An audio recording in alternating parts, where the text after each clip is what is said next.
Praise Lord, hallelujah. सभी मसीह भाई बहनों को जय मसीह की।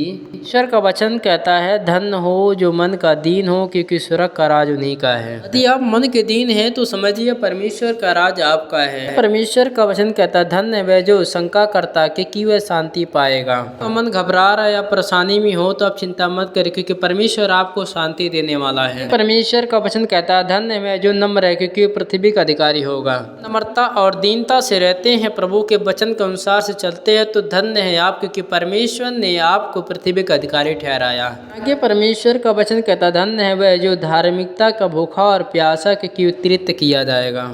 धार्मिकता के और भूखे और प्यासे हैं तो आप चिंता मत करिए, क्योंकि परमेश्वर आपको तृप्त करने वाला है। आगे परमेश्वर का वचन कहता, धन्य है वह जो दयावंत है, किसी पर दया की जाएगी। इन वचनों का अर्थात है, जब आप किसी पर दया करते हैं, किसी दुखियों को देखकर उस पर तरस खाते हैं, तो परमेश्वर भी आपको देखकर तरस खाता और आपको उठाता है। ये परमेश्वर का वचन कहता, धन्य है वह जिसका मन शुद्ध है, क्योंकि वो परमेश्वर को देखेगा। वचनों का अर्थात है, अगर आपके मन में कोई संदेह नहीं है, आपके मन शुद्ध है, तो आप प्रभु को देखने वाले हैं यीशु मसीह के नाम में। ये परमेश्वर का वचन कहता, धन्य है वह जो मेल करने वाला है, क्योंकि वह परमेश्वर का पुत्र कहलाएगा। ये परमेश्वर का वचन कहता, धन्य है वह जो धार्मिकता के कारण सताए जाते हैं, क्योंकि स्वर्ग का राज उन्हीं का है। तो अर्थात यदि कहीं आप धार्मिकता के कारण सताए जाते हैं, आप भले काम के लिए सताए जाते हैं, धार्मिकता के काम करते हैं और प्रभु के वचन को प्रचार करते हैं, उसके कारण सताए जाते हैं, तो आप चिंता मत करिए, क्योंकि परमेश्वर का राज आपके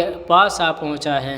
ये परमेश्वर का वचन कहता है, धन्य हो तुम जब मनुष्य मेरे कारण तुम्हारी निंदा करो, तुम्हें सताए, झूठ बोलकर तुम्हारे विरुद्ध में सब प्रकार की बुरी बातें कहे, तब तुम आनंदित और मगन होना, क्योंकि तुम्हारे लिए स्वर्ग में बड़ा प्रतिफल होगा। इसीलिए कि उसने भविष्यवक्ताओं के जो तुमसे पहले थे इसी रीति से सताया करते थे। वचनों का अर्थात है, यदि आप कहीं प्रभु के वचन को प्रचार करते हैं और प्रभु के वचन के कारण सताए जाते हैं, प्रभु के नाम के कारण सताए जाते, तो आप चिंता मत करिए, धीर धरिए, तुम्हारे लिए स्वर्ग में बड़ा प्रतिफल होगा। चिंता मत करिए, क्योंकि परमेश्वर आपको उसका फल देने वाला आपके साथ है। परमेश्वर ने जो भविष्यवक्ताओं को इससे पहले ठहराया था, उन्हें इसीलिए सताया करते थे। ईश्वर का वचन कहता है, यह भी कहा गया था कि जो कोई अपनी पत्नी को तलाक दे वह उसे त्याग पत्र दे।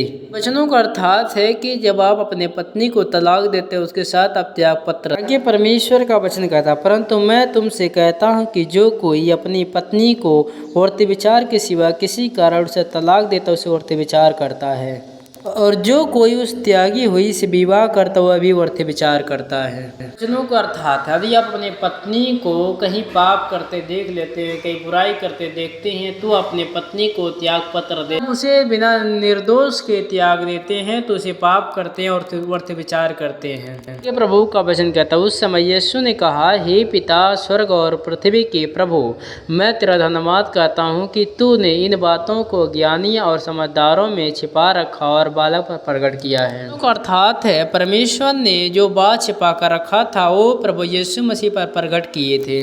प्रभु यीशु मसीह को सारी बात जो परमेश्वर ने छिपा कर रखा उसे बताया। परमेश्वर का वचन कहता है, हे पिता, क्योंकि तुझे अच्छा लगा। परमेश्वर का वचन कहता है, मेरे पिता ने मुझे सब कुछ सौंपा है, और कोई पुत्र के नहीं जानता कि केवल पिता, और कोई पिता नहीं जानता केवल पुत्र, जिस पे उसका पुत्र प्रकट होना चाहता है। ये परमेश्वर का वचन कहता है, हे सब परिश्रम करने वाले बोझ से दबे हुए लोग मेरे पास हो कि मैं तुम्हें विश्राम दूंगा। संकट से, कई मुसीबत से घिर चुके हैं, आपके जीवन में शांति नहीं है, तो प्रभु आपको शांति देना चाहता। परमेश्वर के पास आइए, प्रभु आपको बोझ हल्का